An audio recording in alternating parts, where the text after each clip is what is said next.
Why I Don't Need Success and Validation to Be Happy. An article by Julian Hall. Published on tinybuddha.com. 5 years ago, I was driven, determined, and thriving.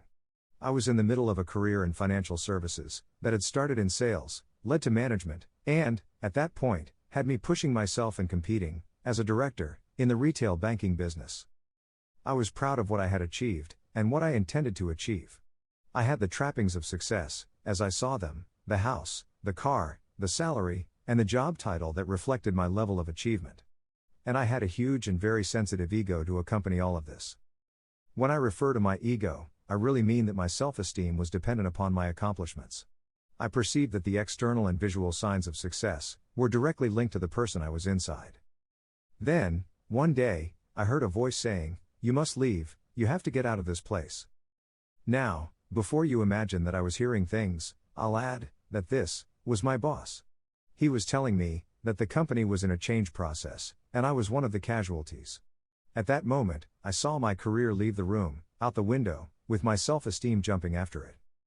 Over the weeks that followed, my family and friends, seeing my distress, sought to comfort me with words similar to, "Don't worry, we still love you, whether you're a garbage collector or a chief executive." While I smiled at these words, my internal dialogue was something different. It went something like, "It doesn't matter what you think of me. I won't love myself unless I show how successful I can be." At that time, I did not know how true that statement was. I also did not realize that this was both my greatest motivator, and, at the same time, the greatest barrier to long-term happiness. Part 2. My Awakening. Over the years, I had been interested in my personal development, and read quite often. I often came across the concept of loving myself, and dismissed it as fluffy, ephemeral, and completely non-masculine. Then I started to read about my emotional needs, the needs that I expect the rest of the world to meet, in order for me to be happy, such as my need to be loved, respected, validated, and listened to. As I reflected, I realized that I used a lot of needy behavior, in order to manipulate the environment to meet my needs. I would act the victim, and the martyr, on social media, in order to get sympathy and attention. I would overassert myself, aggressively, in order to be respected. I would outperform other directors, in order to get the validation and appreciation from my boss and peers that I desperately needed. I would tell my wife I love her, in order to get the response, "I love you, too." I had been relying on everyone else, and making it their responsibility to make me happy. If they responded to my hints and nudges, then I was happy, and they boosted up my self-esteem. What's the problem? I hear you ask. People meet your needs, you feel good, problem solved.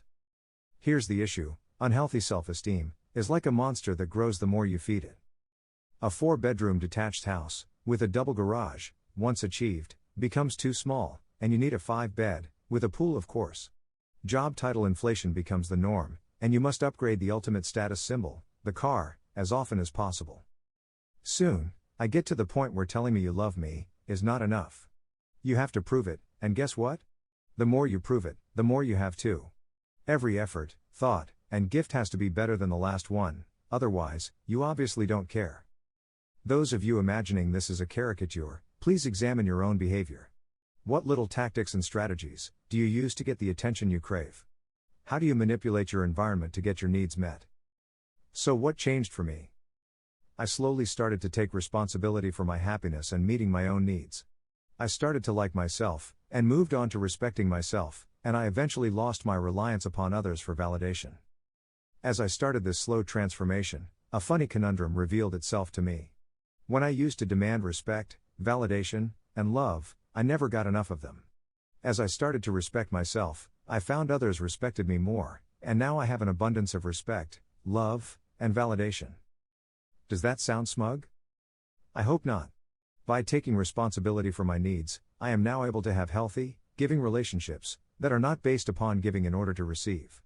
By having a healthy relationship with myself, I have healthy relationships with others. Part 3. Start with you. It started for me, with a seismic shock wave that rocked my world. It does not have to happen like that. Start by raising your awareness. Observe the needy, manipulative behaviors in others, it's easier that way. Then start to notice them in yourself, and identify what need you're trying to get others to meet for you. From there, ask yourself, what does it really mean to like and respect myself? For me, This means that I make myself a priority, give myself the time I need for my interests, and set clear boundaries around my work and life. Next, close your eyes and ask yourself, how would that look? How would that feel? What would I see myself doing, and hear myself saying? For me, I can see myself setting clear space in my diary, and feeling in control, and taking clear steps to make space for family time. I can hear myself saying, thanks for the offer, but I have other commitments that day. I can offer you 2 other alternatives. Finally, ask yourself, what small steps could I take now to start this process? My first small step was to set time aside, to make sure I was not overcommitted, and my time was protected. I started this post by sharing that I was successful. This may imply that I no longer am. My measurements of success may have changed a little, but I am comfortable with that. I am not worried about job titles, and I prefer to measure success by the impact my work has. I drive a 12-year-old car because I like it. When I tell my wife I love her, it's because I do, and she deserves to hear it. In case you are reading this and wondering if meeting my own needs makes me less ambitious, absolutely not. I have great ambitions and plans.